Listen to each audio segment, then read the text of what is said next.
So I don't have much time here. Just want to show you a couple headlines, some unprecedented headlines.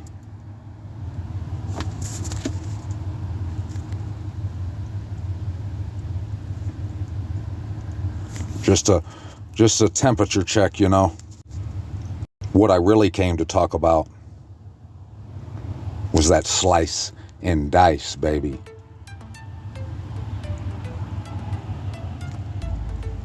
So I got enough time to read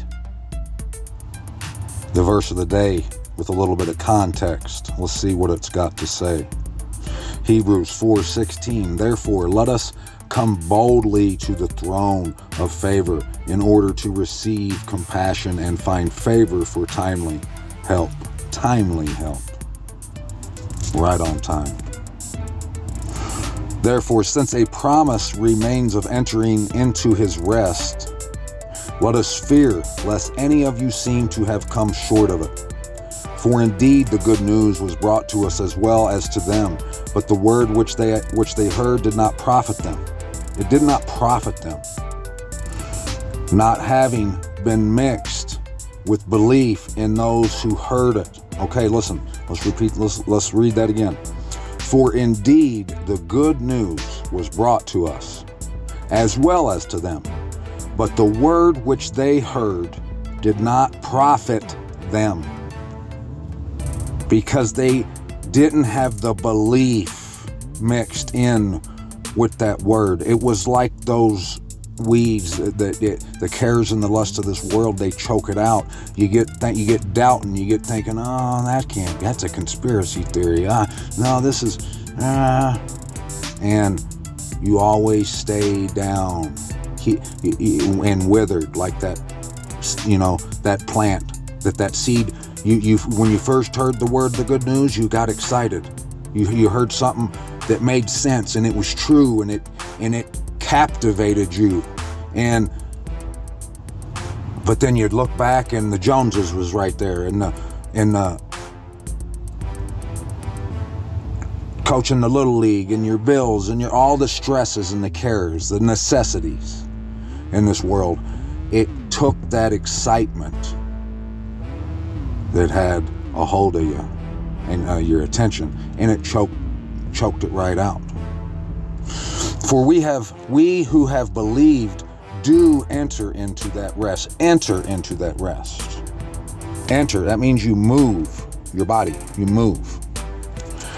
As he has said, as I swore in my wrath, if they shall enter into my rest, and yet his works have come into being from the foundation of the world. They have, haven't they? He told us back then how he took them to the land of flowing with milk and honey. Why do we get to say that we don't get to do that in the end? For somewhere he has said thus about the seventh day, and the Most High rested on the seventh day from all his works. And in this again, if they shall enter into my rest. Since then it remains for some to enter into it. And those who formerly received the good news did not enter in because of disobedience. Disobedience. He again defines a certain day, today, saying, through Daud, so much later, as it has been said, today, if you hear his voice, my friends, do not harden your hearts. Open the door. For if Joshua had given them rest, he would not have spoken of another day after that. So there remains a Sabbath, a Shabbat keeping for the people of the Most High. For the one, having entered into his rest, has himself also rested from his works, as the mighty Most High rested from his own. Makes sense, doesn't it? Let us therefore do our utmost to enter into that rest, lest anyone fall after the same example of disobedience. For the word of the Most High is living and working and sharper than any two-edged sword, cutting through even to the dividing of being and spirit, and of joints and marrow, and able to judge the thoughts and intentions of the heart.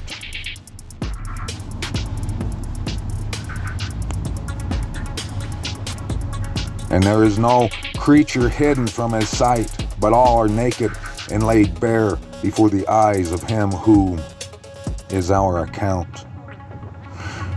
Therefore, since we have a great high priest who has passed through the heavens, Yahusha, the Son of the Mighty Most High, let us hold fast our confession. For we do not have a high priest unable to sympathize with our weaknesses, but one who was tried in all respects as we are, apart from sin.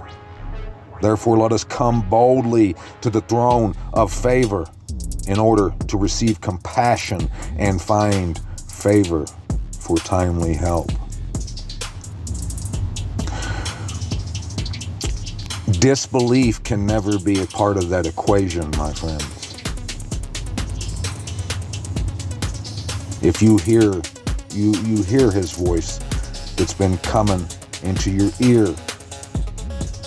from right here, and if you're uncertain that it's true, which I'm thinking that you are, a lot of people are, and if that's you, would it be right? Would we be doing what the author of Hebrews just told us to do, instructed us to do? If we don't ask the Most High about it, pray about it, research for the truth of it, if you don't believe it, the only way you're not going to see this truth that I'm telling you, that this word is telling you about, the only way you're not going to see it is if you disbelieve and you just don't go look because you don't believe it. So that right there is why disbelief cannot be part of this equation until you go look for yourself thoroughly, honestly, with no agenda but to find the truth. Understanding that it might be something it might be uncomfortable for you. You might have to change some things. You might not. You might be right on track. So, and if that's the case, what's to lose but some more opportunity